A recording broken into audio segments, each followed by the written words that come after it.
राजा परीक्षित मन ही मन विचार करते हुए जंगल भ्रमण करने के लिए निकल गए। जंगल भ्रमण करने के लिए जैसे ही निकले महाराज, चलते चलते चलते चलते इतने थक गए तो राजा परीक्षित को प्यास लगी। जैसे ही प्यास लगी, चलते चलते श्रमिक ऋषि की आश्रम की ओर चल पड़े हैं। और जैसे ही श्रमिक ऋषि को देखा है, श्रमिक ऋषि वहां साधना में लीन बैठे थे, भगवान का ध्यान कर रहे थे, भगवान का स्मरण कर रहे थे। राजा परीक्षित कहने लगे, बोले ऋषिवर मुझे प्यास लगी है, जल दीजिए। परंतु श्रमिक ऋषि साधना में लीन बैठे, राजा परीक्षित की बात को सुन नहीं पाए। एक बार कहा, दो बार कहा, तीन बार कहा, और जब नहीं सुनने लगे तो राजा परीक्षित क्रोध में आ गए। बोले मैं राजा हूँ और राजा की आप बात नहीं मानते हो। अब सब कहने लगे और वहां से एक मरा हुआ सर्प दिखाई पड़ा। उसी सर्प को उठाया है और श्रमिक ऋषि के गले में डाल दिया और वहां से चले गए। और जैसे ही मरा हुआ सर्प श्रमिक ऋषि के गले में राजा परीक्षित ने डाला, ये दृश्य श्रृंगी ऋषि के मित्र ने, श्रृंगी ऋषि के सखा ने देख लिया महाराज। और जैसे ही देखा, दौड़े दौड़े भागे भागे श्रृंगी ऋषि के पास में दौड़ कर गया। और दौड़ कर जाने के बाद में श्रृंगी ऋषि से कहने लगा, बोले भैया कोई आया था और आपके पिता के गले में मरा हुआ सर्प डालकर चला गया। जैसे ही श्रृंगी ऋषि को पता चला, महाराज श्रृंगी ऋषि ने वही सरोवर का जल उठाया है और जल उठाकर राजा परीक्षित को श्राप दे दिया है। बोले जाओ, जो मरा हुआ सर्प आज तुमने मेरे पिता के गले में डाला है, वही सर्प आज से 7वें दिन जीवित होकर तुम्हें दंश करेगा, जिसके कारण तुम्हारी मृत्यु हो जाएगी। राजा परीक्षित को श्राप दे दिया। जैसे ही श्राप दिया, वापस अपने पिता के पास दौड़े भागे आए हैं। और अपने पिता के पास आने के बाद देखा है, अपने पिता को जैसे ही बताया, श्रमिक ऋषि कहने लगे, बोले बेटा ये क्या किया तुमने? चक्रवर्ती सम्राट जो हमारे राजा है, उनको श्राप दे दिया। ये क्या किया बेटा? वो हमारे प्रजा के राजा थे, हमारे सुख दुख के साथी थे, आपने उन्हें श्राप दे दिया। और भाई बहनों, संत महात्माओं का चाहे वरदान हो या श्राप हो, कभी विफल नहीं हो सकता। एक बार संत महात्मा के मुख से जो निकल गया, उसके बाद वो वापस पर नहीं आता। श्रृंगी ऋषि ने श्राप दे दिया। श्रमिक ऋषि ने राजा परीक्षित के लिए कहा, बोले जाओ राजा को बता दो कि आज से ठीक 7वें दिन तक्षक नाग आएगा, वो दंश करेगा, जिसके कारण राजा की मौत हो जाएगी। आज जैसे ही पता चला महाराज, राजा परीक्षित को जाकर जैसे ही बताया, राजा परीक्षित उछलने लगे, कूदने लगे, बड़े प्रसन्न होने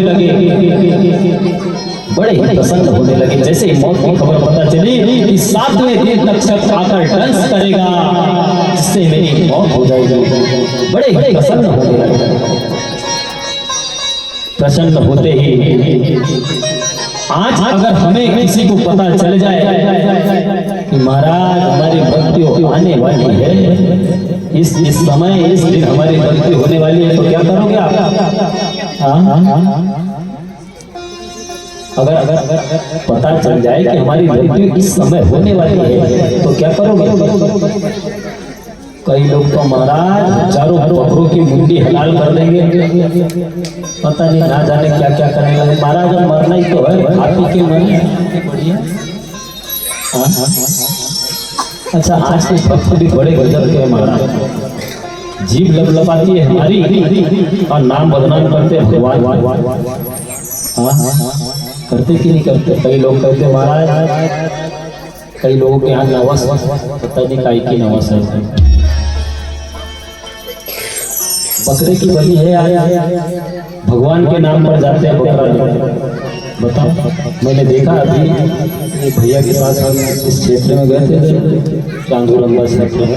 अभी थोड़े दिन पहले उधर कार्यक्रम हुआ तो अक्सर आना जाना रहा हमारा वहाँ से कुछ समय के लिए। देखा गोपलवाड़ा में बाबा के पास इतने भयंकर तरीके से बकरे काटे जा रहे थे महाराज, जिसकी कल्पना नहीं कर सके। एक दिन में 200 300 बाप रे बाप। तो गोपलवाड़ा का मेला लगता है, उस समय में जितनी पब्लिक ने उससे कई गुना ज्यादा। मैं इनसे बोलूं देखो इतनी पब्लिक मेले में नहीं नजर आती, इतनी भयंकर पब्लिक वहाँ। और एक गाय के लिए सब वहाँ पर बकरा की बलि देने। हमने मन में विचार किया और विचार करके एक बार तो सोचा, और सोचने के बाद पुराण को उठाया, उसको देखा, ढूंढ के उसमें पढ़ के कि बाबा ने कहाँ बकरा खाया था। देखे इतने लोग जा रहे हैं काटने के लिए बाबा के पास। वारे मूर्ख मनुष्य उस बाबा को तक नहीं छोड़ा, उसके दरबार में जाके बकरा की बलि दी। उनने कब बलि मांगी थी? ये गलत कर्म करना छोड़ दो भैया। आप ये कैसे हो सकता है कि किसी जीव की हत्या करके आपको किसी प्रकार का लाभ कैसे हो सकता है? ये मनुष्य ने ये कैसे सोच लिया? आप किसी को प्रताड़ित करके अपने आप के लिए सुख की कामना कर रहे हो, ये संभव नहीं है। आपके जीवन में फिर सुख आने वाला नहीं है। इस शरीर भी चीज खाने का इतना ही शौक है, अपने शरीर का एक छोटा सा अंग काटो और उसको खा के देखो तो मजा आ जाए। जरा अपने हाथों से अपने शरीर के अंगों को फ्राई करो और फिर खाओ, तब देखो कैसी मजा आती है। एक बेजुबान जानवर को आप ले जाकर काट रहे हो और कह रहे हो बलि है, और वो भगवान कैसा होगा जो जिसकी जबान नहीं है ऐसे जानवर की बलि दे रहा है? वो भगवान नहीं हो सकता फिर। और भाई बहनों, मेरा बाबा तो बिल्कुल भी ऐसा नहीं कर सकता। कई लोग कहते हैं कि शंकर भगवान दारू पीते हैं, उसके बाद कहते हैं बोले शंकर भगवान का प्रसाद है। बोले अच्छा, शंकर भगवान का प्रसाद है। जब बाबा की जतरा जाते हैं तो हजारों भक्त जाते हैं, उनके देखना अपने साइड में दारू की बोतल भर के लेके जाते हैं, रास्ते भर पीते हुए चलते हैं, एक दूसरे को गाली बकते हुए जाते हैं, बॉटल लेके जाते साथ। चले बाबा का मेला जा रहे, कहाँ जा रहे भैया? मेला जा रहा है, मेला बाबा का। साइड में क्या है भैया? बाबा का प्रसाद। वारे होशियार, वो कहाँ ऐसा लिखा है कि बाबा ने दारू शराब पी थी? कहाँ लिखा है? अरे बाबा ने जहर पिया था, वो पियो, मजा आ जाए आपको भी। जरा एक बार पी के देखना। जीभ हमारी लपलपाई, लेकिन भगवान का नाम खराब कर दिया। कई लोग कहते हैं कि माता चंडी के पास में बलि देने जाना है, माता चंडी ने हमारे घर पे ऐसा कर दिया, वैसा कर दिया, फलान कर दिया। अरे वो माता चंडी कैसी होगी जो एक बेजुबान जानवर की बलि मांग रही है तुमसे? और माता चंडी के दरबार में कब बकरे कटे थे भैया? कहाँ बलि मांगी थी मैया ने? मैया ने बलि उनकी नहीं मांगी थी, बलि मांगी थी राक्षसों की। जब समर भूमि में जाकर कूदी है तो राक्षसों के रक्त का पान किया था, ताकि किसी बकरे का नहीं यार, कहाँ से ला लेते दिमाग। आज महाराज, आज के भक्त ना जाने कैसे कैसे भक्ति भगवान के सामने अगरबत्ती लेके खड़े हो जाते हैं। दुनिया भर की कामना, वो सड़ी हुई सेंटेड वाली अगरबत्ती लेके खड़े हो गए।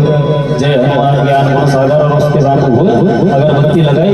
भगवान मैं हर शनिवार या मंगलवार आपके मंदिर आऊंगा या आऊंगी, आपको जल चढ़ाऊंगा या चढ़ाऊंगी, बदले में मेरे घर एक बेटा होगा। अनेक प्रकार से कुछ भी हो सकता है, वो बेटा ही कुछ भी मांग ले। आप एक बात बताइए, आपने तो सब कुछ मांग लिया, क्या आपने कभी पूछ के देखा है भगवान से कि परमात्मा आप इस मंदिर में विराजमान हो, आपको किसी प्रकार का कष्ट तो नहीं पूछा है कभी? अच्छा भगवान रहते कहाँ रहते भगवान? मंदिर में। आप अपने रहने के लिए सुंदर सुंदर घर बनाओ, महल बनाओ, आप उसमें रहो, और भगवान रहेंगे गांव के एक मंदिर में। इतना सस्ता है मेरा परमात्मा, भगवान वहां रहते।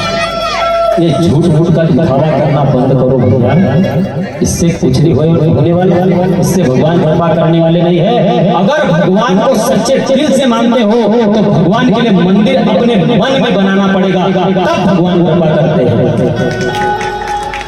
तब भगवान की कृपा होती है। मंदिर में जल चढ़ाने से मैं ये नहीं कह रहा हूँ कि तुम कल से मंदिर जाना ही बंद कर दो, नहीं, मैं ये नहीं कह रहा हूँ, नहीं तो पता चले महाराज तुमने तो कहा भगवान के लिए मंदिर मन में बनाना है, मंदिर के ऐसा नहीं है, मैं ये नहीं कह रहा हूँ, मंदिर जाओ परंतु अपने मन में भी मंदिर बना के रखो, है कि नहीं? अरे तो भगवान के मंदिर तो जा रहे। एक भक्त सुबह उठता है, रोज सुबह राधे राधे श्याम श्याम राम राम जय राम की करता है, भगवान के मंदिर जाता है, जल चढ़ाता है, अगरबत्ती लगाता है, सब करता है, परंतु जैसे ही वहां से निकला महाराज गंदी गंदी गाली बकना शुरू, और उनका चिकन साफ होता, वहां पर निर्जीव एक जीव की हत्या की जाती है, उसे काट कर बेचते, उससे पैसा आता है, धन आता है, उसी से अपने जीवन यापन करता है। पूरा दूसरा दिन निकला और वही सुबह नया धोया बढ़िया चला भगवान के मंदिर, और भगवान से कहता है परमात्मा मेरे परिवार को सुखी संपन्न रखना, मुझे निरोगी रखना। हमारे होशियार तो नित्य प्रतिदिन एक जीव की हत्या कर और भगवान के मंदिर में जाके परमात्मा मेरे को सुखी संपन्न रखना,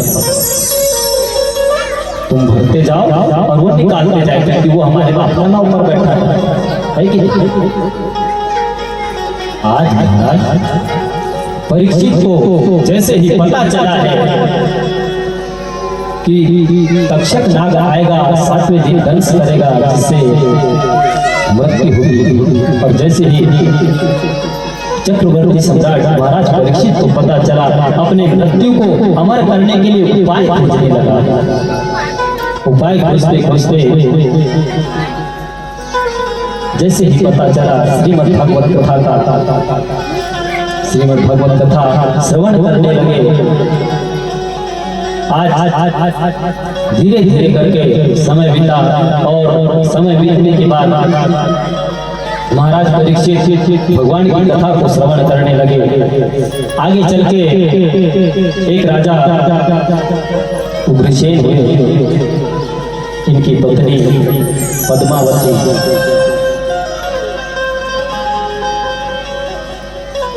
उग्रसेन का विवाह पद्मावती से हुआ, बहुत समय बीत गया। समय बीतने के बाद पद्मावती के मन में विचार आया, बिहार होकर आई हूँ तब से घरी घर में हूँ, घरी घर में हूँ। उग्रसेन महाराज से कहने लगे, बोले स्वामी आई हूँ तब से घरी घर में हूँ। उग्रसेन महाराज कहने लगा, बोले देवी घर की नारी घर में नहीं रहेगी तो कहाँ जाएगी? क्या बाहर जाकर इसको बांधा करेगी? घर की मर्यादा घर में ही अच्छी लगती है। बोले मैं नहीं जानती। बोले तुम चाहती क्या है देवी? बोले मैं चाहती हूँ कि आज जंगल भ्रमण करने के लिए जाऊँ, कई दिनों से आई हूँ तब से घरी घर में हूँ। ये यादवों के कुल में राक्षस का बेटा कैसे आया? राक्षस राजवंश यादव के कुल में कैसे आया, वही कथा चल रही है। जैसे ही पद्मावती कहने लगी, बोले कई दिन से घरी घर में हूँ, घुटन सी हो रही है, थोड़ा जंगल भ्रमण करने जाना चाहती हूँ। उग्रसेन ने अनेक प्रकार से समझाया, परंतु जब नहीं मानी तो उग्रसेन कहने लगा, बोले ठीक है आप जाना चाहती हो तो अपने साथ में कुछ सखियों को लेके जाओ, दासियों को लेके जाओ। बोले नहीं दासियों को लेके नहीं जाऊं। बोले अच्छा रथ हाथी घोड़ा लेकर जाओ साथ में। बोले हाथी घोड़ा को भी लेके नहीं जाऊंगा। बोले अच्छा। बोले सेनाओं को लेके जाइए, अपने साथ में घूमने जाना चाहते हो? बोले सेना भी नहीं चाहिए। बोले देवी ना सेना चाहिए, ना दास दासी चाहिए, ना रथ चाहिए, तो फिर जाओगी कैसे? बोले अपनी सखी साथ जाऊंगा। महाराज उग्रसेन समझ गए कि ये मानने वाली है नहीं। सोई बोले ठीक है, अपनी सखियों के साथ जाना चाहती है, जैसे तुम्हारी इच्छा। और पद्मावती वहां से निकल गई और जैसे ही देखी महाराज धीरे धीरे करके अपनी सखियों के साथ जंगल में पहुंची है। जंगल में पहुंचने बराबर एक बहुत सुंदर हिरण दिखाई पड़ा। उस सुंदर से हिरण को देखकर सारी की सारी दौड़ी भागी हिरण के पास आई है और सब एक दूसरे में कह रही, बताओ कितना सुंदर हिरण है, कितना अच्छा जगह है, कितना सुंदर दिखाई पड़ रहा है। सारी सखियां पद्मावती से कहने लगी, बोले सखी ये तो कुछ नहीं है, अभी और आगे चलो, और थोड़ा आगे चलो, वहां पर नील गाय है, सुंदर मोर है, अनेक प्रकार के जानवर है, अंदर पशु पक्षी है, आप आगे चलिए। सोई पद्मावती कहने लगी, बोले नहीं मैं बहुत थक गई हूँ, थोड़ा आराम करना चाहती हूँ। कौन कह रही है? पद्मावती। आप सारी सखियों से कह रही है, आप जाइए और आप देखकर आइए, मैं थोड़ा आराम करना चाहती हूँ, विश्राम करना चाहती हूँ। सोई पद्मावती जाकर एक वृक्ष के नीचे एक बड़ी सी पत्थर की शिला थी, उस शिला पर जाकर बैठ गई और सारी सखियां जो थी जंगल की ओर आगे चली गई। जैसे ही आगे गई होगा, उसी वृक्ष के नीचे जो पत्थर की शिला थी, उस शिला के नीचे एक राक्षस रहता था। जैसे ही पद्मावती उस शिला पर बैठी है, राक्षस ने जैसे ही देखा कि कोई नारी आकर बैठी है, ये नारी कौन है? जैसे ही ध्यान किया, ध्यान करते बराबर देख लिया राक्षस ने, ओहो ये तो उग्रसेन की धर्म पत्नी पद्मावती है और पतिव्रत धर्म का पालन करने वाली नारी है, जो आज आकर यहाँ जंगल में इस पत्थर की शिला पर बैठी है। जैसे ही राक्षस ने देखा है महाराज, सोई राक्षस वहां से निकला और उग्रसेन का वेश धारण किया है। उस राक्षस ने उग्रसेन का वेश धारण किया और पद्मावती के सामने आकर खड़े हो गए। जैसे ही सामने आकर खड़े हुए, जैसे ही पद्मावती ने देखा, बोले स्वामी आप इस जंगल में? बोले हाँ देवी, आपकी चिंता हो रही थी, इसलिए आपके पीछे चला आ गया। अच्छा, चिंता करना चाहिए, चिंता करना चाहिए कि नहीं? हाँ, किसकी करना चाहिए चिंता? हाँ, किसकी चिंता करनी चाहिए? पड़ोसी, अपने परिवार के सदस्य।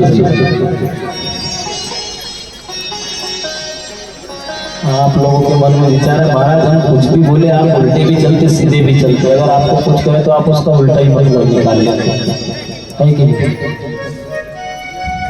चिंता करनी चाहिए, परंतु किसकी चिंता करनी चाहिए? आज भी तो चिंता हो रही है, अपने पड़ोसी ने किसी ने एक कार या मोटरसाइकिल खरीद के लाई तो दूसरे पड़ोसी को चिंता होने लगी, कहाँ से लाई होगी यार, कैसे लाई होगी यार, इतना पैसा कहाँ से लाया होगा यार।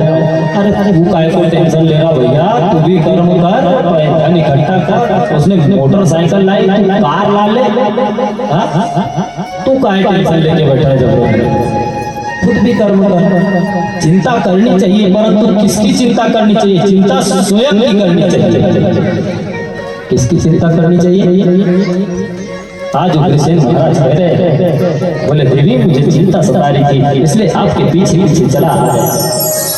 और उसी राक्षस के साथ जो उग्रसेन का रूप लेकर आए हैं, आज पद्मावती ने दिन के ठीक 12 बजे कुकर्म किए और कुकर्म करने के बाद उस राक्षस का जो अंश था पद्मावती के गर्भ में चला गया।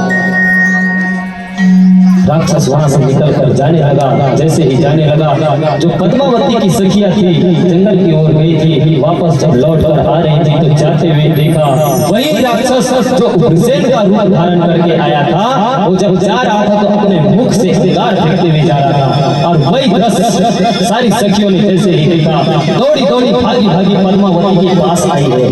पद्मावती के पास जैसे ही पहुंचे और उससे पूछने लगे, बोले सखी तुझे कुछ हुआ तो नहीं? बोले क्यों, मुझे क्या होगा? अरे बोले अभी थोड़ी देर पहले यहाँ से एक राक्षस गया जो भूख से अंगार फेंक रहा था।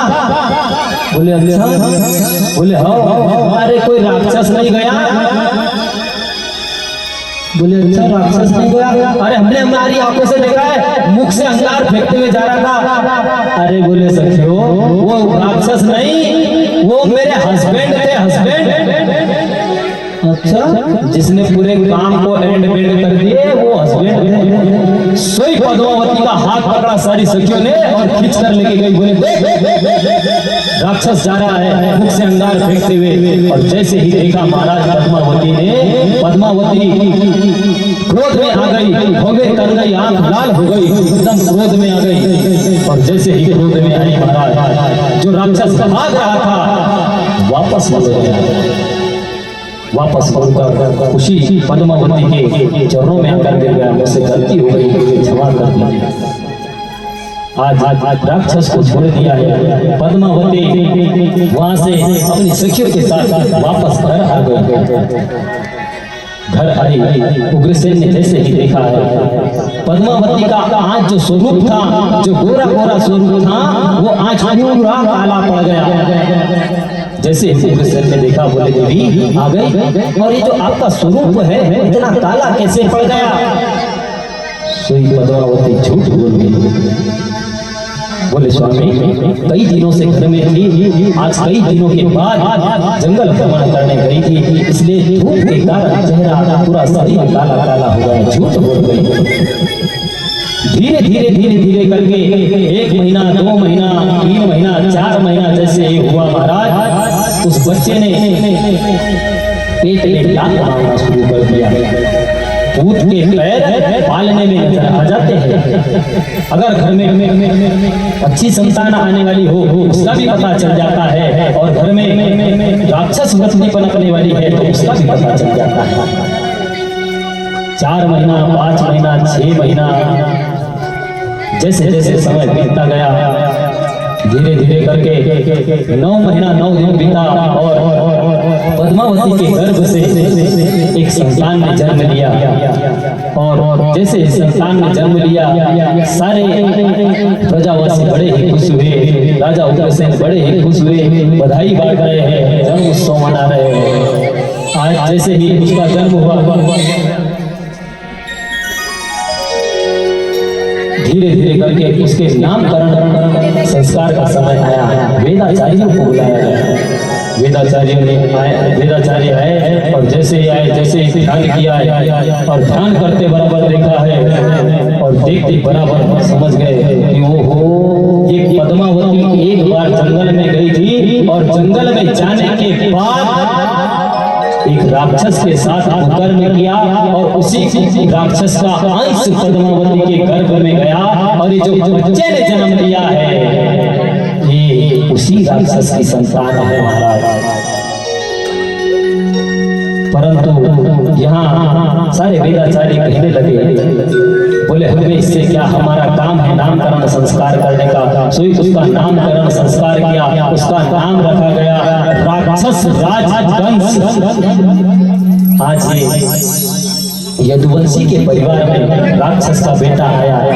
आगे समय बीता, समय बीतने के बाद में इधर भगवान कृष्ण ने बहुत सुंदर भादों की अष्टमी को रात्रि के ठीक 12 बजे, जो कि जन्म उत्सव हमने कल मनाया, जन्म उत्सव में कौन कौन आए थे?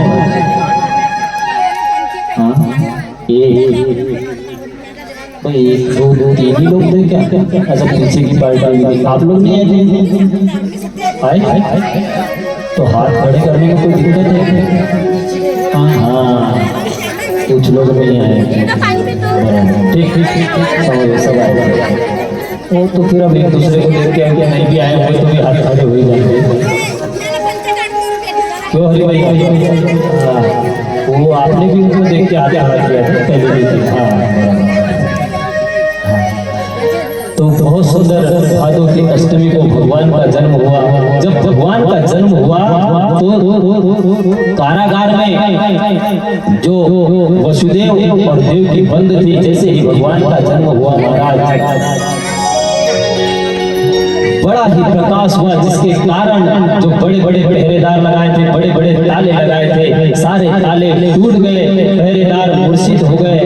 और समय पाकर वसुदेव ने भगवान कृष्ण को सूते में उठाया और सूते में उठाकर गोकुल नगरी की ओर जाने लगे। और जैसे ही जाने लगे, इतना पानी वर्षा है, इतनी गजब वर्षा हुई है, जोर वर्षा होने लगी। रात्रि के समय में बारिश हो रही है, आंधी तूफान, पानी आ रहा है, बादल कह रहा मैं, बारिश कह रही मैं, और नदी यमुना नदी कह रही मैं। भगवान कृष्ण को सूपे में लेकर जाने लगे। धीरे धीरे जैसे ही यमुना के पास पहुंचे हैं महाराज, यमुना के पास जैसे ही वसुदेव पहुंचे हैं, यमुना महारानी धीरे धीरे वसुदेव के घुटने तक आई, घुटने से कमर तक आई, कमर से नाभि तक आ गई, और नाभि के पास आकर यमुना महारानी रुक गई। अब जब इतनी बारिश हुई तो यहाँ बहुत सुंदर दृश्य उठता है। जब इतनी बारिश हुई तो यमुना महारानी नाभि से ऊपर क्यों नहीं आई?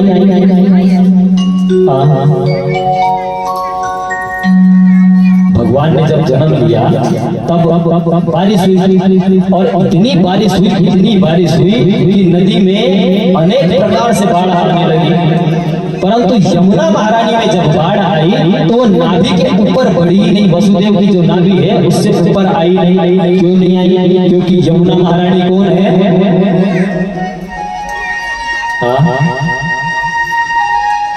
यमुना महारानी है भगवान कृष्ण की पत्नी। कौन है? पत्नी। और अगर वसुदेव की नाभि के ऊपर यमुना महारानी आती है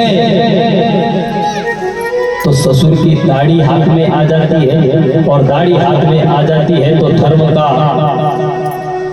खंडन हो जाता है। महाराज नदियों ने भी अपने धर्म को खंडित नहीं किया है, इसलिए यमुना महारानी नाभि तक आई और रुक गई। और जैसे ही रुकी महाराज यमुना महारानी वहीं से भगवान से कामना करने लगी, बोले हे परमात्मा आप आए हो, मैं आपके चरण छूना चाहती हूँ, परंतु ऊपर कैसे आऊं? सोई भगवान ने उस शोकनी से अपने दोनों पैरों को बाहर कर दिया महाराज। और जैसे ही बाहर किया है, यमुना महारानी का ऐसा एक झोंका आया और भगवान के चरण स्पर्श किए और दो भागों में बढ़ गई। और वसुदेव भगवान को लेकर चले गए, गोकुल नगरी में पहुंचे हैं। और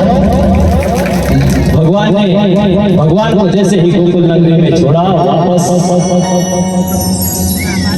मथुरा नगरी में आ गए। जैसे ही वापस आए सारे पहरेदार उड़ गए, जैसे जो ताले खुले थे, बड़ी बड़ी जंजीरें टूटी थी, सब वापस जैसे के वैसे ताले लग गए, पहरेदार जग गए। जैसे ही कंस को पता चला कि 8वीं संतान आने वाली है महाराज, जैसे ही देवकी वसुदेव के पास पहुंचे हैं, वसुदेव से कहने लगा 8वीं संतान। वसुदेव ने बता दिया महाराज गर्भपात हो गया, गर्भ गिर गया, इसलिए 8वीं संतान ने जन्म नहीं लिया। परंतु इधर योग माया जो 7वीं संतान आई थी, वो योग माया थी। जब 7वीं संतान को मारने के लिए आए, आकाश में उड़कर गई और वही योग माया ने बता दिया, बोले कंस तू मुझे क्या मारता है, तुझे मारने वाला गोकुल में जन्म ले चुका है। परंतु योग माया ने ये नहीं बताया कि गोकुल में जन्म कहाँ लिया महाराज कंस बड़े परेशान हो गए। क्यों? क्योंकि योग माया ने कहा था कि गोकुल में जन्म ले चुका है, और गोकुल नगरी कितनी बड़ी है, अब कहाँ जन्म लिया और कैसे जन्म लिया कंस को पता नहीं, बड़े परेशान हो गए। इधर जैसे ही महाराज भगवान कृष्ण को नंद बाबा के यहाँ पर छोड़ के आए हैं, रोहिणी के गर्भ से बलदाऊ का जन्म हुआ और देवकी के यहाँ पर योग माया का जन्म हुआ था, और वहाँ भगवान कृष्ण को छोड़कर आ गए। और जैसे ही छोड़कर आए हैं, नंद बाबा के यहाँ पर बधाई बढ़ रही है, अनेकों प्रकार से बधाई दे रहे हैं, लाखों गाय दान में दे दी, हीरे जोहरात बाबा ऐसे लुटा रहे हैं। सब सखियां मिलकर आती, बाबा को बधाई देती, और सब लोग कहते क्या अब जब हम यहाँ से कहे नंद बाबा, तो आप लोगों को कहना उधर से हाथ उठाकर बधाई हो पीछे, और जब हम यहाँ से कहे यशोदा मैया बधाई हो, आप लोगों को कहना है बधाई हो, हाथ उठाकर। देंगे कि नहीं देंगे बधाई? हाँ, चेहरे कोई नहीं देखना, नहीं पता चले देखते रह जाए, बधाई देने में चुक जाए। नंद बाबा बधाई हो। देखो सबके हाथ खड़े हो गए। हमने उनसे कहा था नंद बाबा बधाई हो, कहा था हाथ खड़े हो गए। और हमारे मामा श्री भी बधाई दे रहे, जब बधाई उत्सव पूरा खत्म हो गया तब बधाई हो।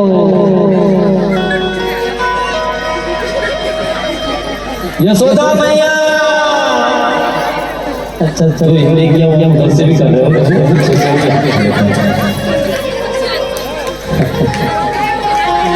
एक बार नंद बाबा यशोदा मैया हो,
आप लोग भगवान को सम्मिलित होना चाहिए।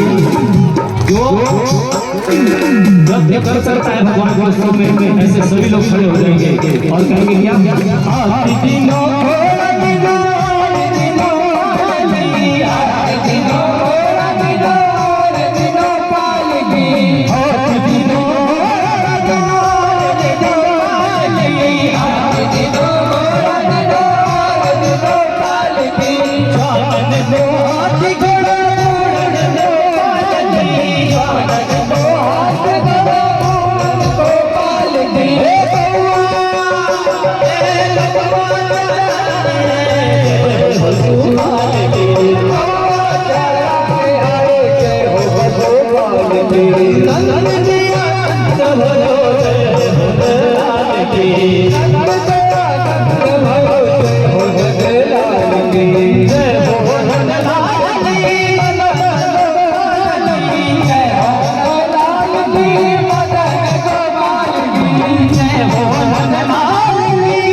अब लग रहा है भगवान लग रहा क्यों लग रहा? हाँ अरे यार फिर वही वाली बात है।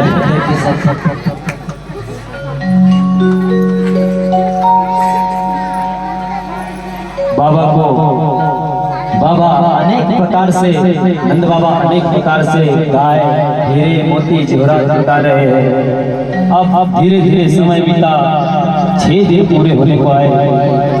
आज बाबा की छठी उठ रही है, भगवान की छठी उठ रही है, जो भगवान कृष्ण ने जन्म लिया है। हमारे यहाँ पर भी होता है कि छठी करते कि नहीं, 5 भी करते कि नहीं करते। आज बाबा की छठी उठ रही है। और जब बच्चा कभी जन्म लेता है ना भाई बहनों, तो बच्चे को ऐसे अकेले छोड़कर नहीं जाना चाहिए। और अकेले अगर छोड़े तो अपने शरीर का कोई ना कोई कपड़ा उसको ढक के जाना चाहिए, कोई ना कोई कपड़ा उस पर ढक के जाना चाहिए, उसे अकेले छोड़ना नहीं चाहिए। आज छठी उठी कहीं से इधर महाराज कंस को जैसे ही पता चला है देवकी की 8वें गर्भ से कृष्ण का जन्म हो चुका है, जो मृत्यु का कारण होगा, जो आकाशवाणी हुई। आज इधर कंस बड़ा ही चिंतातुर हो रहा है। सोई एक राक्षसी को बुलाया, जिसका नाम था पूतना। पूतना राक्षसी को बुलाया और पूतना को बुलाने बराबर पूतना से कह रहे हैं, बोले जाओ गोकुल नगरी में जो बच्चे ने जन्म लिया है उस बच्चे को मार कर आ जाओ। आज जैसे ही कहा महाराज कंस कह रहे हैं, बोले ये ऐसा भयंकर रूप लेकर मत जाना, और नहीं तो तुम्हें देखकर सारे गोकुलवासी डर जाएंगे, अपने अपने बच्चे को छुपा लेंगे। सोई महाराज पूतना ने बड़ा सुंदर श्रृंगार किया है, बड़ी सुंदर नारी का वेश धारण किया और सुंदर श्रृंगार करके पूतना ऐसे दिखाते हुए जा रही है। कहाँ जा रही है? गोकुल नगरी में। और कैसे जा रही है? अरे कर 16 श्रृंगार एक दीवानी चली। पूतना जा रही है अपने स्तनों में बड़े बड़े जहर के घड़े लेकर भगवान को विष का पान कराने के लिए पूतना जा रही है। कैसे जा रही है? अरे कर 16 श्रृंगार एक दीवानी चली, दूध पिलाने ललना को दीवानी चली।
क्योंकि ऐसे कलाकार बड़े ही और कैसे जानिए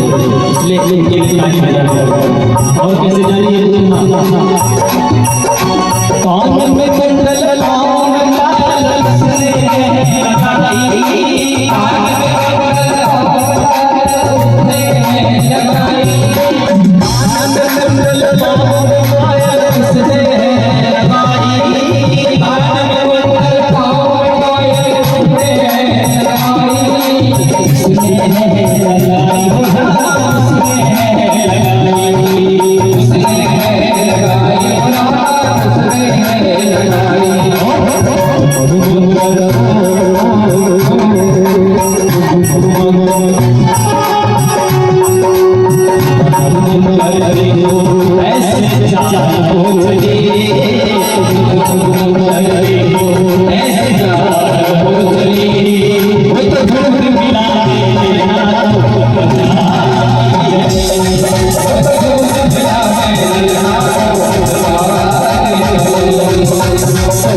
नंद द्वार पर पहुंचने बराबर मैया यशोदा को पुकार लगाया। मैया यशोदा आई और देख रही है, कभी देखा नहीं सखी को, बड़े ध्यान से देखती है, पहचान नहीं रही है मैया यशोदा। तब भूतना बता रहे हैं, बोले मैं आपकी वो दूर की मौसी की लड़की हूँ, और मुझे जैसे ही पता चला कि बड़े दिनों बाद आपके यहाँ एक बेटे ने जन्म लिया है, सोई बधाई देने के लिए आ गई। आज आपके बेटे के दर्शन करना चाहती हूँ। जैसे ही पूतना ने कहा है, मैया यशोदा ने कहा, बोले बोले लाल सो रहा है, आप काम कीजिए, आप उधर जाकर बैठ जाइए, जब बेटा उठेगा, लाल उठेगा, तब आप उसके दर्शन कर लेना। जैसे ही कहा महाराज, आज पूतना नंद महल के अंदर गई है और भगवान के पास जाकर बैठ गई। इधर मैया यशोदा अपने कार्य में लग गई और मौका पाकर जैसे ही मौका मिला महाराज, पूतना ने भगवान को लिया और लेकर तुरंत भगवान को लेकर निकल गई और जो आकाश में उड़ी है भगवान को लेकर आकाश मार्ग में उड़ते उड़ते जो चली है भगवान को, और भगवान के मुख में अपना स्तन दे दिया है, विष का पान कराने लगी। धीरे धीरे करके भगवान ने पूरे विष को योग माया को याद किया है और माया से कह दिया, माँ तो माँ होती है, माँ बच्चे को दूध पिलाती है, परंतु ये कैसी माँ है जो आज मुझे विष पिलाने के लिए आई है। इसलिए माया को याद किया, माया से कहा इसके शरीर में जितना विष है सबको पान कर दीजिए। अच्छा, यहाँ पर एक बहुत सुंदर प्रश्न आता है कि पूतना ही क्यों गई भगवान को विष पिलाने के लिए, दूध पिलाने के लिए? पूतना ही क्यों गई? अनेकों प्रकार के राक्षस हैं, अनेकों प्रकार की राक्षसी थी, परंतु पूतना ही क्यों गई? ये पूतना कौन है? जब भगवान का वामन अवतार हुआ था, उस समय जब वामन अवतार में बलि राजा के द्वार पर छोटा सा बटुक वामन बनकर, छोटा सा बालक बनकर बलि राजा के द्वार पर गया था। ये कथा आगे आएगी, आपको विस्तार से बताऊंगा। तब उस समय बलि राजा की बहन रत्नमाला ने इस छोटे से अवतार को देखकर बड़ी मोहित हुई थी और मन विचार किया था कि बताओ कितना छोटा सा बच्चा है, काश ऐसा बेटा मेरा होता जिसे मैं शौक से दूध पिलाती। वही अंतर आत्मा को परमात्मा ने जाना है और उस रत्नमाला को वरदान दिया कि जाओ आगे चल के आप पूतना बनकर आना, उस समय में आपके दूध का पान करूंगा।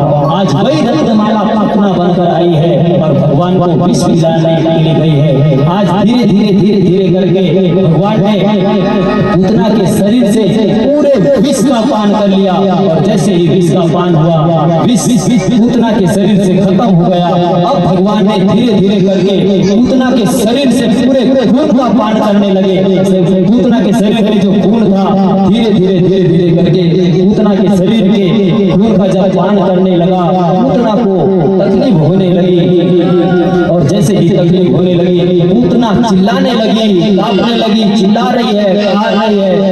भगवान ने धीरे धीरे करके पूतना के शरीर का पूरा खून पी लिया। अब पूतना को आया चक्कर, और पूतना ऐसे घूमते हुए चिल्लाते हुए जमीन पर आकर धड़ाम से गिरी।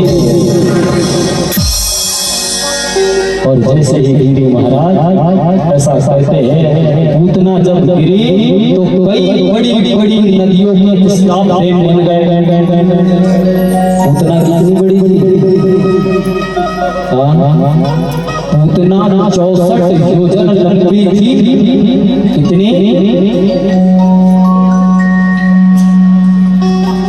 आप सोचोगे महाराज अभी तक तो ठीक था, परंतु अब तो बड़ी लंबी दे रहे हो। इतनी बड़ी पूतना थी 64 योजन लंबी? नहीं भाई पूतना इतनी बड़ी नहीं थी, पूतना छोटी थी, अपने जैसी ही थी। परंतु पूतना क्या है? पूतना एक बुराई है, पूतना एक राक्षसी है, और अपने शरीर में विष लेकर गई थी। पूतना एक बुराई है, और बुराई की कोई सीमा नहीं होती। बुराई किसी भी प्रकार की हो, उदाहरण के लिए किसी बहन हो, उसका भाई, उसका पति अगर मार दे, वो हो गई लड़ाई एक बुरी चीज है कि नहीं? अब वो लड़ाई के बारे में किसी से ने देख लिया लड़ने में, ठीक है, अब लड़ते हुए देखा तो उसने जाकर दूसरे भैया के पास में जाके बता दिया, अरे वो आज तो वो फलाने पड़े साथ के यहाँ पे ऐसी लड़ाई हुई, ऐसी लड़ाई हुई, अब वो खबर बटे साथ के यहाँ से, जिनने देखा इनको पता चला। अब इनने किसी और को बता दी, अब वो जिसको बताए उसने और किसी को बता दी। पहले वो बुराई इतनी सी थी, अब वो बड़ी हो गई, अब वो धीरे धीरे वहां से फैल रही है, वो इतनी बड़ी हो गई। पहले खबर गाँव में थी, अब खामला में हो गई, खामला से तहसील से जिला ना जाने कहा। तो बुराई की कोई सीमा नहीं होती, इसलिए वो पूतना को इतनी लंबी कहा, क्योंकि वो एक बुराई थी। आज पूतना जैसे ही गिरी है महाराज, ऐसा कहते हैं पूतना के अंग जहां गिरे और जिस प्रकार से अंग गिरे, उस शहर का, उस गांव का नाम उसी प्रकार से पड़ गए। जहां पूतना की नाक गिरी, उस शहर का नाम नागपुर पड़ गया। जहां हाथ जाकर गिरा, उस शहर का नाम हस्तिनापुर पड़ गया। जहां पूतना का दिल जाकर गिरा, उस शहर का नाम दिल्ली पड़ गया। और जहां कान गिरा, उस शहर का नाम कानपुर पड़ गया। इतनी बड़ी पूतना। अब सारे ग्वाल आनंद बाबा मैया देख रही है कि कन्हैया कहाँ है। कोई देखा पूतना के ऊपर छोटा सा कन्हैया पूतना के ऊपर खेल रहा है। सोई दिया बुलाई, भगवान को पूतना के शरीर पर से उतार कर लाया और भगवान की नजर उतारी। नजर कैसे उतारे महाराज? गौ माता की जो पूंछ होती है, उससे मैया ने भगवान की नजर उतारी है। आगे चल के धीरे धीरे कन्हैया बड़े होने लगे। 1 साल, 2 साल, 3 साल, 4 साल, 5 साल, धीरे करके बड़े होने लगे, बाल लीला करने लगे। मैया नित्य प्रतिदिन कन्हैया को बहुत सुंदर नहलाती, धुलाती, श्रृंगार करती, नए वस्त्र पहनाती। परंतु महाराज वस्त्र पहनाए नहीं पहनाए, थोड़ी देर में वापस भूत बन जाते, मिट्टी डालना, ये करना, वो करना, वापस। महाराज ऐसे होता भी नहीं होता है, मैया कन्हैया को सुलाना चाहती है, थपकी दे दे के लोरी सुनाती है, परंतु कन्हैया सो नहीं रहे। बड़े होशियार और ऐसे होता भी है। आज जब बच्चा जन्म लेता है तो बच्चे को उसकी माँ बड़ी थपकी दे दे के सुलाती है, पर आज का गुरु बड़ा होशियार, थपकी देते देते माँ को पता नहीं चले, तब नींद आ जाए, माँ ही सो जाएगा। जैसे माँ सोई, गुड्डू उठ के बैठ जाता है, और जैसे बैठा माँ के कान में उंगली करेगा, नहीं तो नाक पकड़ के खींचेगा, नहीं तो आँख खोल के देखेगा, करता ही क्या करता है बच्चा। आज मैया बड़ी परेशान हो गई कन्हैया को नहलाती धुलाती, परंतु मिट्टी में खेल कूद कर वापस सुलाना चाहती पर सो नहीं रहे। छोटे से कन्हैया बड़ी मस्ती करते, मैया काम करने जाती परंतु कन्हैया काम करने नहीं देते। कन्हैया को जैसे छोड़े धीरे धीरे नहला धुला कर बिठा देती है। अब कन्हैया बैठे बैठे मैया को काम में जाके देख निकल जाते घर के बाहर। सोई मैया ने कन्हैया को बांधना चाहा, रस्सी लाई कन्हैया को बांधने लगी मैया, और जैसे ही ऊपर से बांधने लगी कन्हैया को जैसे ही बांधने लगी रस्सी छोटी पड़ जाती है मैया। रस्सी जैसे छोटी पड़ती मैया पुनः रस्सी डालती, फिर रस्सी से रस्सी को बांधती, कन्हैया को बांधना चाहती पुनः रस्सी छोटी पड़ जाती है। ये रस्सी क्यों छोटी पड़ जाती है महाराज? जब भी मैया कन्हैया को बांधना चाहती है तो रस्सी बार बार छोटी क्यों पड़ जाती है? क्यों? क्योंकि मैया स्वयं परमपिता परमात्मा को बांधना चाहती है, और परमात्मा किसी से बनते नहीं, बनते हैं सिर्फ काय से। काय में बनते हैं? मानो जैसे हमें भगवान से कोई कार्य हो और भगवान को हम बताना चाहते हैं तो भगवान कब आते हैं?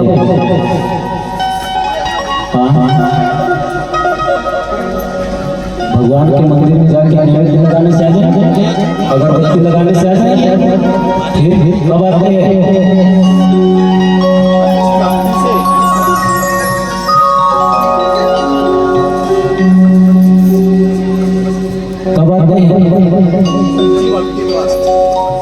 प्रेम से अगर पुकारे तब भगवान बनते हैं। लेकिन कब?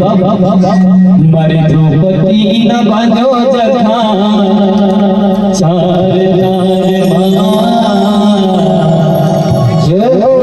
मरे द्रौपदी न बांधो जखा मनार मारे न बांधो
Hare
जैसे ही मैया यशोदा भगवान को बांधना चाहती है, भगवान बांध नहीं रहे, और जब बंधने नहीं लगे तो मैया कहने लगी, बोले कन्हैया क्यों परेशान करता है बेटा।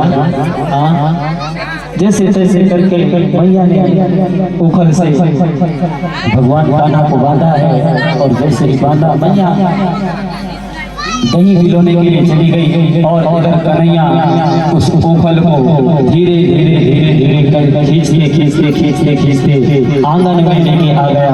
आंगन में दो पेड़ थे,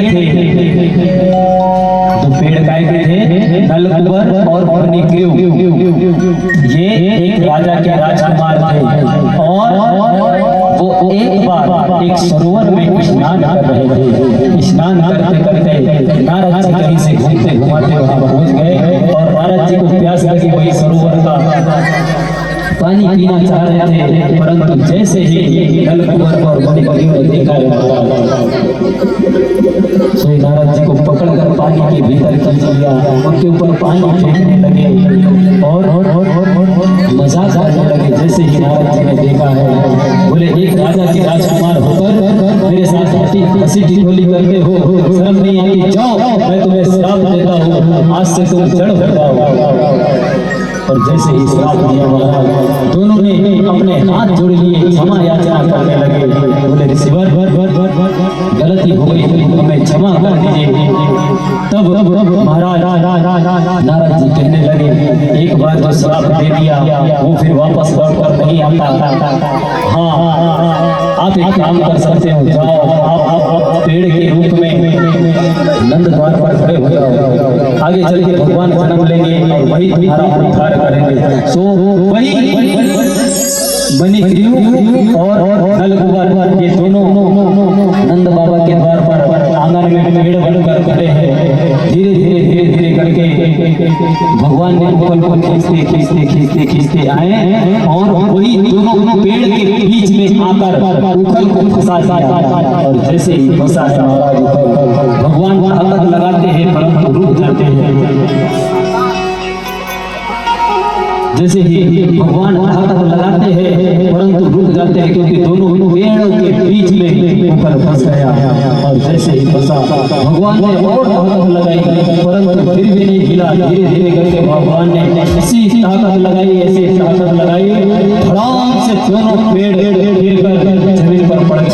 और वहीं से दोनों राजकुमार निकल कर आ गए और दोनों राजकुमार ने भगवान के सामने हाथ जोड़ दिए, भगवान को प्रणाम किया और चले गए। आगे चल के समय बीता धीरे धीरे धीरे धीरे करके कन्हैया बड़े होने लगे, बड़े हुए माखन की चोरी करने लगे।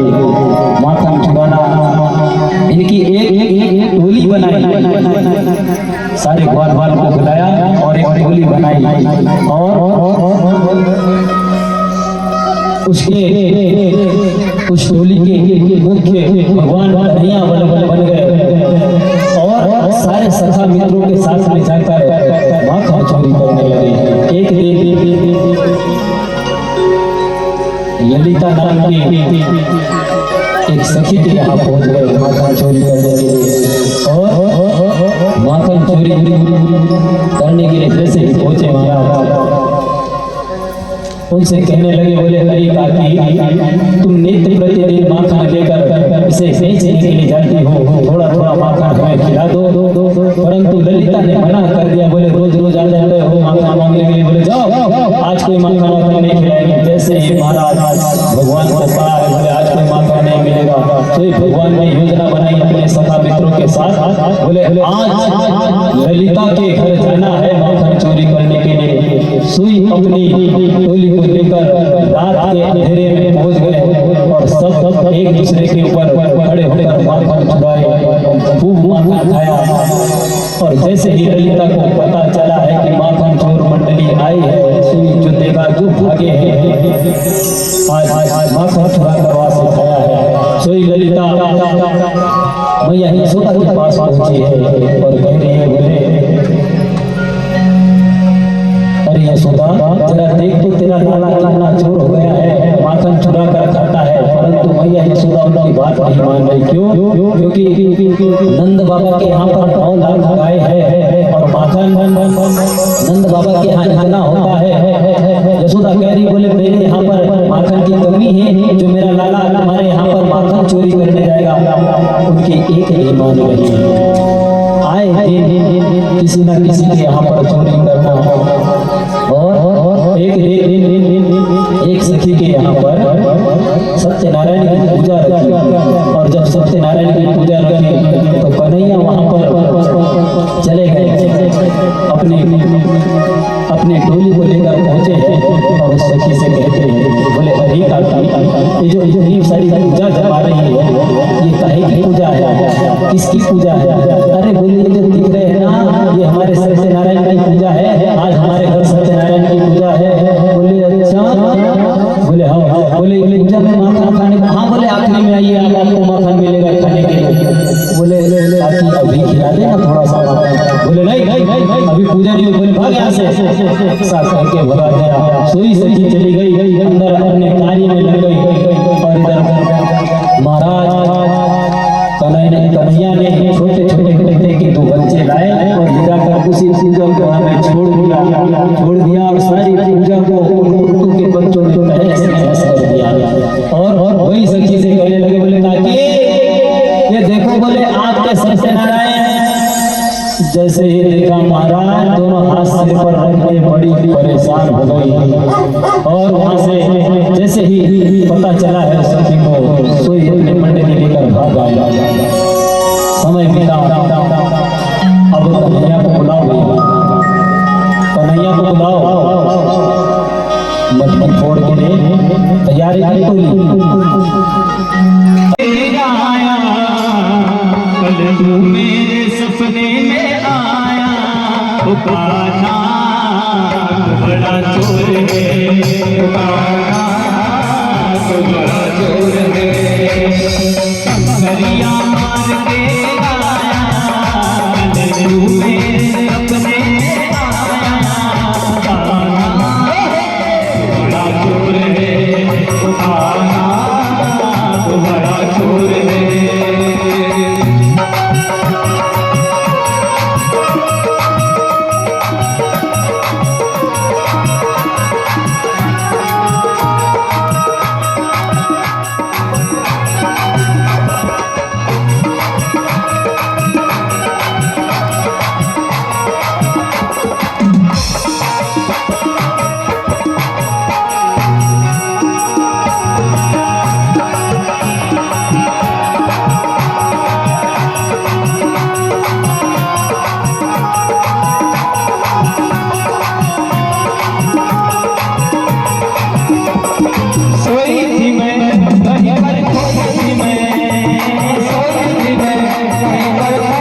इतनी सुंदर भगवान की टोली आई है। आप लोग ध्यान से देख रहे हैं, ताली तक नहीं बजा रहे हैं।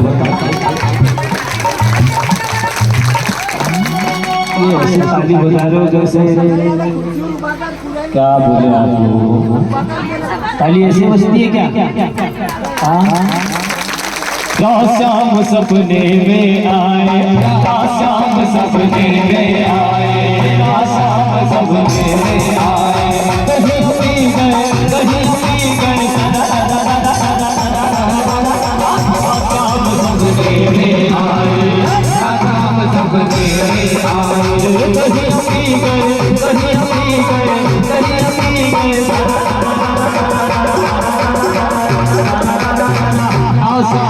सपने में आए, शाम सपने में आए, शाम सपने में आए, शाम सपने में आए।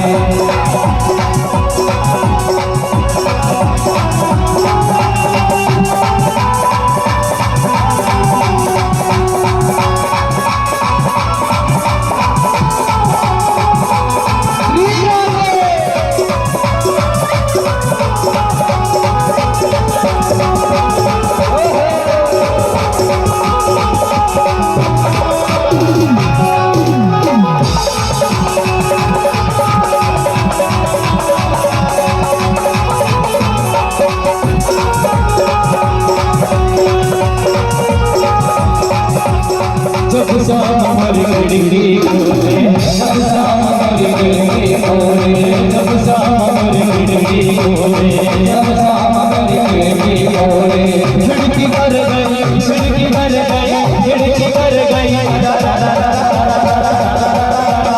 शाम सपने में आए, शाम सपने में आए, कहीं सी गए, कहीं सी गए, कहीं सी गए,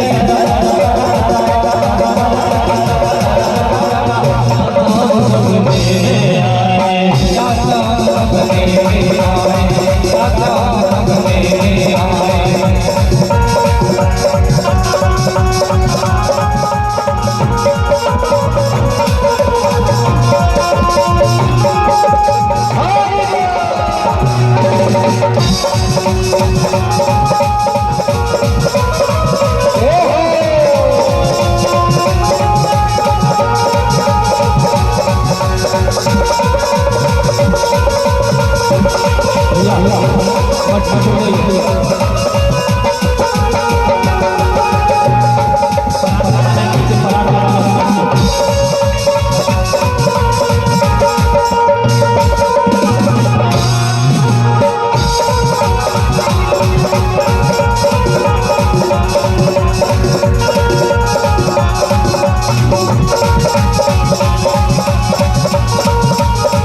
जब राम मोरी बहिया पकड़े, जब राम मोरी बहिया पकड़े, जब राम मोरी बहिया पकड़े, जब राम मोरी बहिया पकड़े, बहिया कर गई, बहिया कर गई,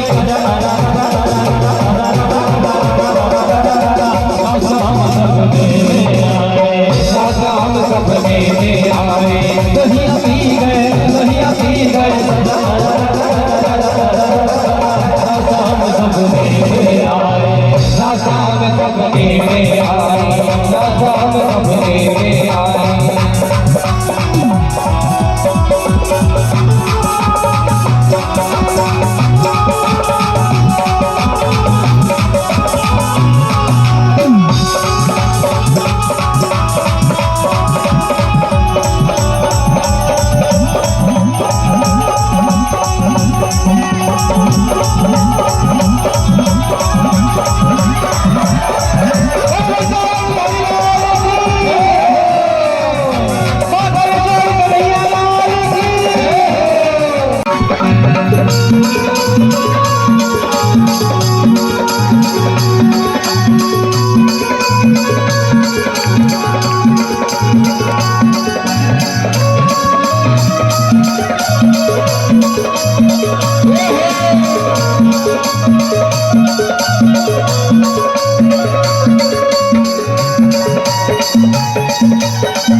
सवरिया ने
भोर डाली मोरी मटकी बोल डाली मोरी मटकी बोल डाली मोरी मटकी सवरिया में बोल डाली मोरी मटकी बोल बाल बोले करावे गाल बाल बोले करावे गाल बाल बोले करावे गाल बाल बोले करावे राजा बड़ा युद्ध मचावे गाला बड़ा युद्ध मचावे युद्ध मचावे रे युद्ध मचावे युद्ध मचावे रे युद्ध मचावे भोल डाली मोरी मटकी सवरिया में भोल डाली मोरी मटकी सवरिया में भोल डाली मोरी मटकी भोल डाली मोरी मटकी सवरिया में भोल डाली मोरी मटकी भोल डाली मोरी मटकी मटकी सवरिया ने गोड़ डाली मोरी मटकी गोड़ डाली मोरी मटकी सवरिया ने गोड़ डाली मोरी मटकी गोड़ डाली मोरी मटकी सवरिया ने गोड़ डाली मोरी मटकी।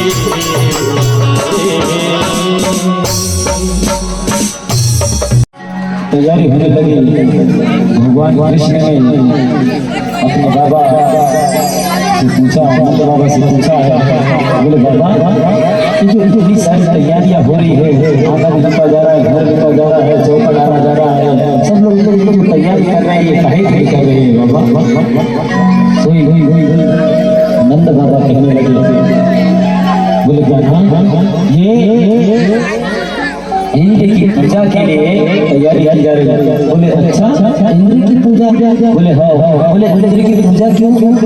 बोले जब इंद्र की पूजा करते हैं ना तो वो जल बरसाता है, जिससे खेतों में हरी हरी घास होती है और उस घास को हमारी गौ माताएं खाती है, और जब गौ माता पेट भर के खाती है तो हमें दूध अच्छा देती है, जिससे माखन बनता है और हम सभी लोग माखन खाते हैं। बोले उसने इंद्र की पूजा की जाती है। बोले अच्छा? बोले बाबा ये जो गौ माता है, ये गौ माता तो जंगल की ओर गोवर्धन की ओर जाते हैं चारा चरने के लिए, फिर पूजा तो गोवर्धन की होनी चाहिए, फिर इंद्र की पूजा क्यों की जाती है? बोले इंद्र जल बरसाता है। बोले अच्छा?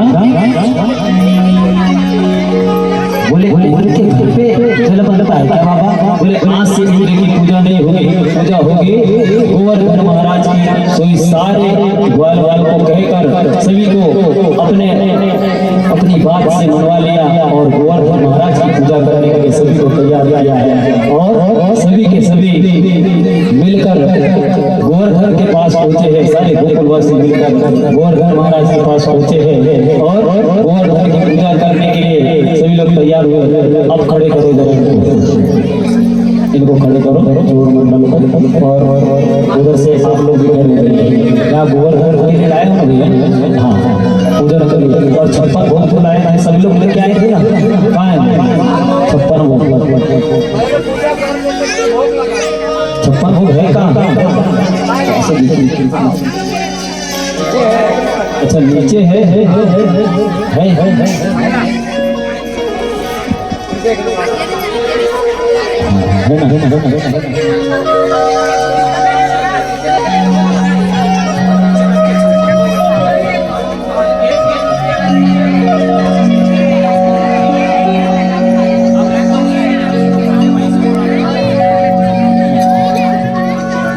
आज गोवर्धन महाराज की परिक्रमा करी है और गोवर्धन महाराज की पूजन की है, पूजन की है।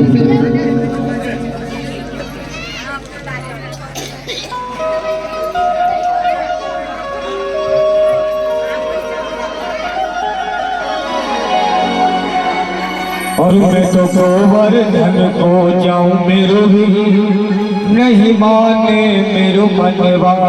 सारे गोकुलवासी मिलकर गोवर्धन की ओर गोवर्धन पूजा करने के लिए जा रहे हैं। मैं तो गोवर्धन को जाऊं मेरो भी नहीं माने मेरो मनवा। मैं तो गोवर्धन को जाऊं मेरो भी नहीं माने मेरो मनवा। नहीं माने मेरो मनवा, नहीं माने मेरो मनवा, नहीं माने मेरो मनवा, अरे नहीं माने मेरो मनवा। मैं तो गोवर्धन को जाऊं मेरे माने मेरो मनवा। मैं तो गोवर्धन को जाऊं मेरो नहीं माने मेरो मनवा।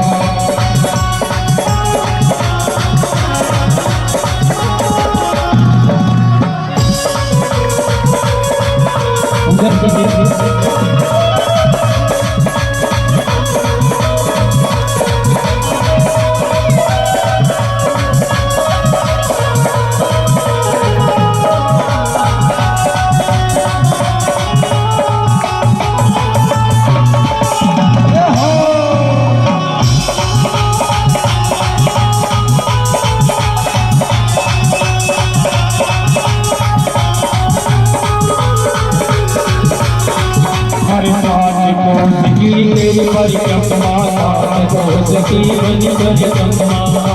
कोस की करूं परिक्रमा, 7 कोस की करूं परिक्रमा, 7 कोस की करूं परिक्रमा, 7 कोस की करूं परिक्रमा, 7 कोस की करूं परिक्रमा, 7 कोस की करूं परिक्रमा।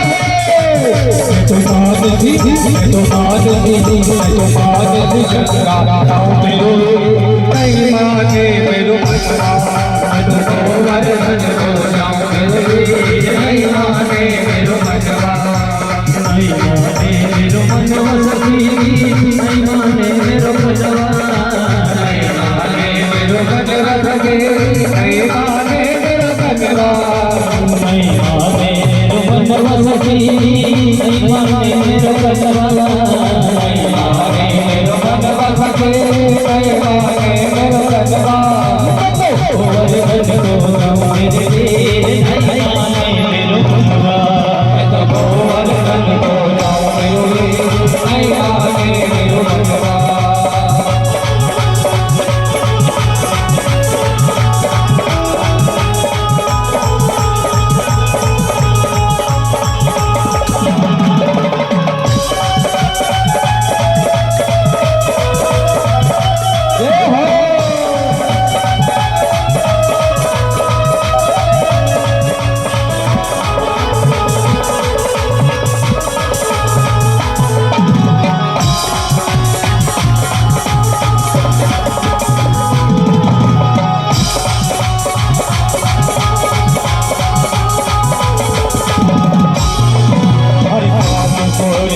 करुण कढ़ाई काट तेर की करुण कढ़ाई, काट तेर की करुण कढ़ाई, काट तेर की करुण कढ़ाई, काट तेर की करुण कढ़ाई, काट तेर की करुण कढ़ाई, हवा तेर की करुण कढ़ाई, हवा तेर की करुण कढ़ाई।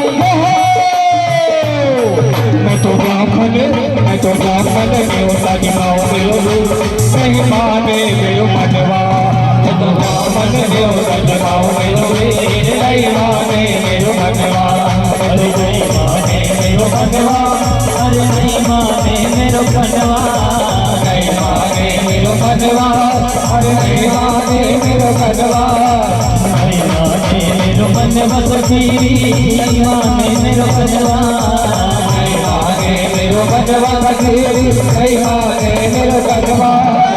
गोवर धन को जाऊं मेरे वीर, नहीं माने मेरो गोवर धन को जाऊं मेरे वीर, नहीं माने मेरो मनवा, गोवर धन को जाऊं मेरे वीर, नहीं माने मेरो मनवा। बड़ा ही सुंदर गोवर्धन महाराज का पूजन हुआ, परिक्रमा करी और गोवर्धन महाराज को भोग भोग भोग लगाई हुई। और ये जितने भी बाल गोपाल है कन्हैया, सभी लोग मिलकर जो 56 भोग रखा है, थोड़ा थोड़ा सभी लोग खाइए, जितना आपसे खिलाता है सब खाइए। वो सब वही लोग खाएंगे, जितना उनसे खिलाएगा उतना खाएंगे, बाकी सब छोड़ दीजिए, वो प्रसादी में बांटिए, ठीक है। और पकड़ाना नहीं, आराम से व्यवस्थित खाना, ठीक है, पकड़ाना नहीं। लगा दीजिए भैया भोग। आओ आओ सावरिया बेगा आओ, जीनो जी भोग लगाओ, मैं 56 भोग तैयार, माला भगत करे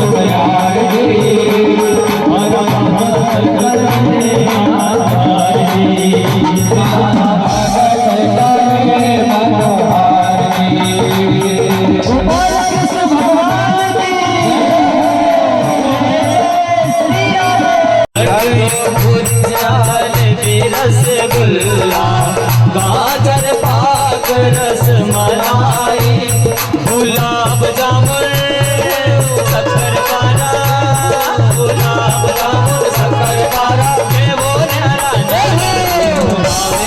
जी गो भोग लगाओ है छप्पन भोग तैयार रे तुम्हारा भगत करे मनोहार जी। आओ आओ सावरिया बेटा आओ आओ जी भोग लगाओ है छप्पन भोग तैयार जी हमारा भगत करे मनोहार जी। ये सब अलग कर दो भैया, वहाँ जो टावल ढक के जो रखा है नीचे रखो, उसको नीचे रखो, रख दो नीचे। ये जो टावल ढक के रखे हैं सब हटा दो वहाँ से, वो उनको इतिहास से खाने दो, अपने हाथ से खाओ बेटा।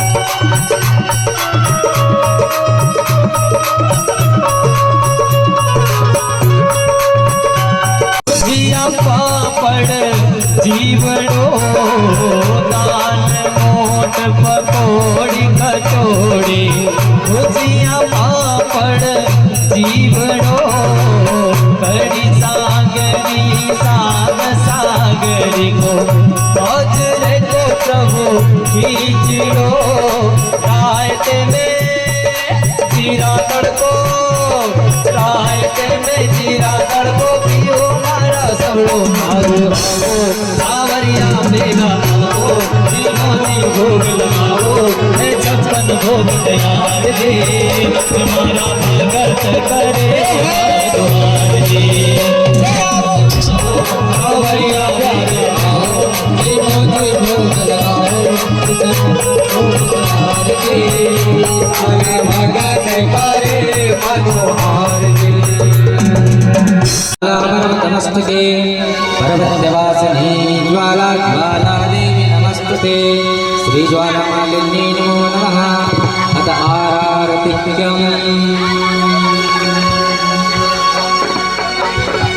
मुरारी श्याम तेरी आरती उतारो बल मुकुंद मुरारे श्याम तेरी आरती उतारो बाल मुकुंद मुरारे से श्याम तेरी आरती उतारो बाल मुकुंद मुरारे श्याम तेरी आरती उतारो आरती उतारो रे श्यामा तन मन वारो आरती उतारो श्यामा तन मन वारो आरती उतारो श्यामा तन मन वारो आरती उतारो श्यामा तन मन वारो मुकुंद मुरारी श्री श्याम तेरी आरती उतारो मुकुंद मुरारी श्याम तेरी आरती उतारो।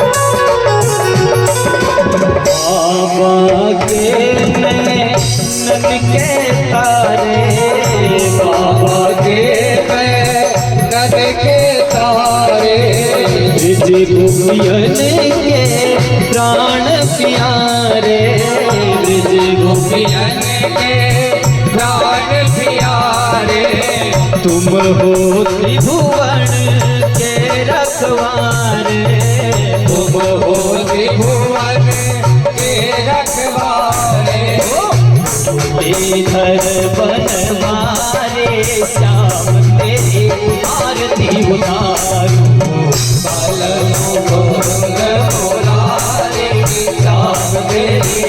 आरती उतारो आरती उतारो श्यामा तन मन वारो आरती उतारो श्यामा तन मन वारो आरती उतारो श्यामा तन मन वारो आरती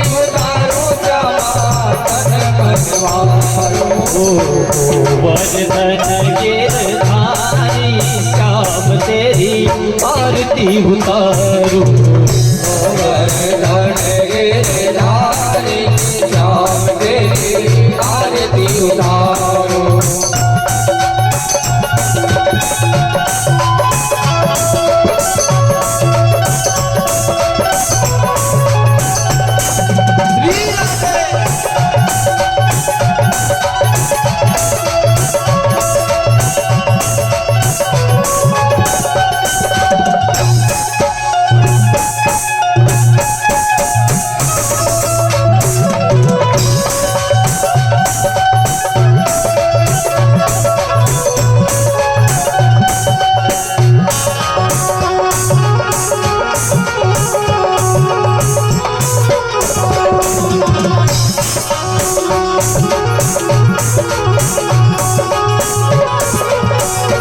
बाबा के नन के तारे बाबा के नन के तारे बाबू जी के छोटे भैया बाबू जी के छोटे भैया में काली नागन थैया में काले नागन थैया में नाचे ताता थैया में नाचे ताता थैया मेरा बाजू प्यारे श्याम तेरी आरती उतारूं मुकुंद मुरारी की श्याम तेरी आरती उतारो आरती उतारूं श्यामा तन मनवारो आरती उतारो तन मनवारो गोवर्धन गिरधारे श्याम तेरी आरती उतारूं गिरधारी की श्याम तेरी आरती उतारो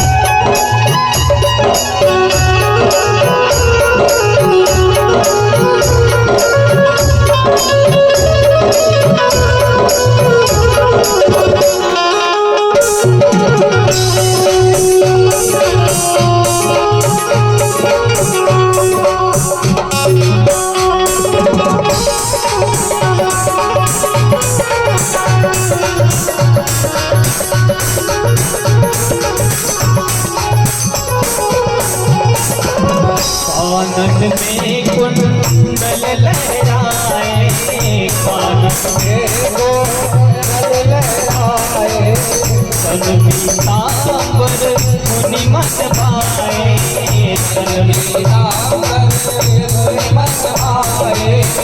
और मुकुट सिर शोभा पाए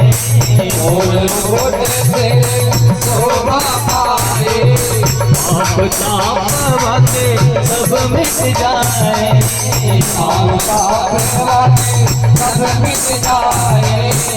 सब मुक्त बिहारे श्याम तेरी आरती उतारूं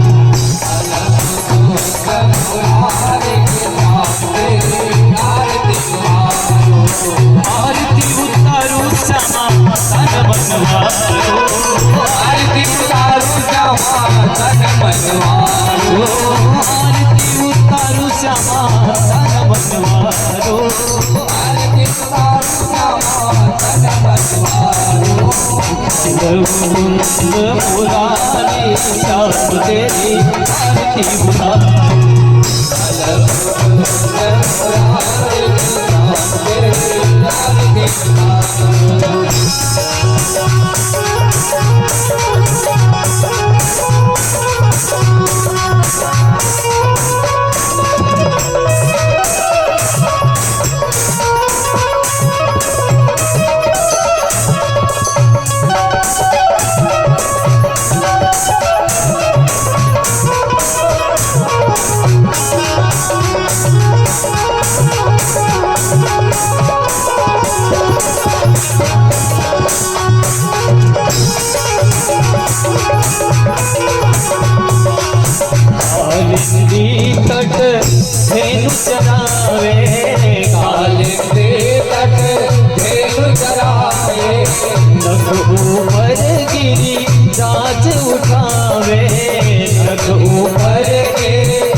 रचावे ब्रज गोपी संग रास रचावे जय रास बिहारी श्याम तेरी आरती उतारू जय राम बिहारी श्याम तेरी आरती उतारो आरती उतारू श्यामा तन मनवारू आरती उतारो श्यामा तन मनवारो आरती उतारू श्यामा तन मनवारू आरती उतारो श्यामा तन मनवारो माधव कुंद मुरारे श्याम तेरी आरती उतारू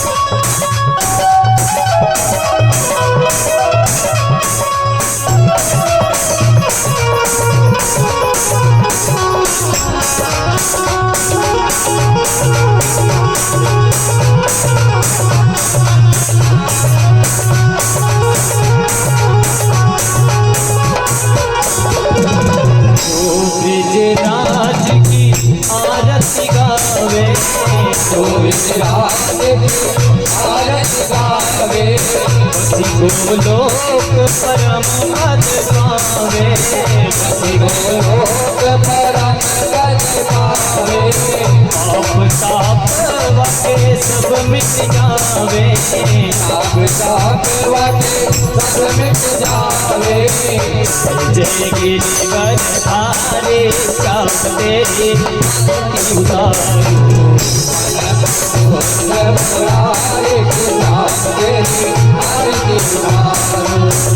आरती उतारू श्यामा तन मनवारू आरती उतारो श्यामा तन मनवारो आरती उतारू श्यामा तन मनवारू आरती उतारो श्यामा तन मनवारो परम कुंद मुरारे श्याम तेरी आरती उतारू हरे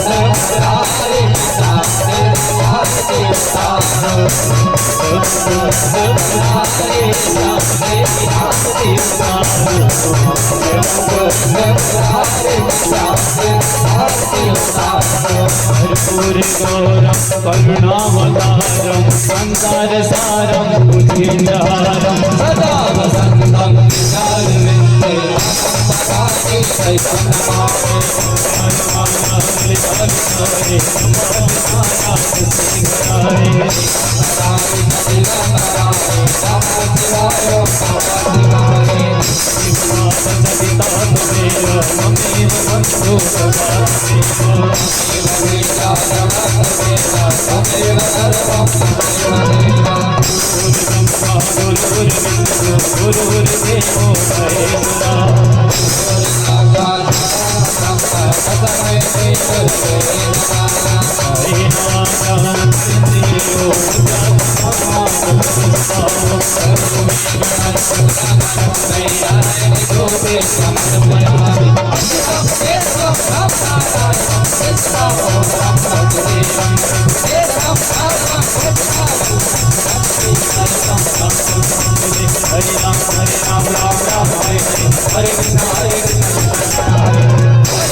जा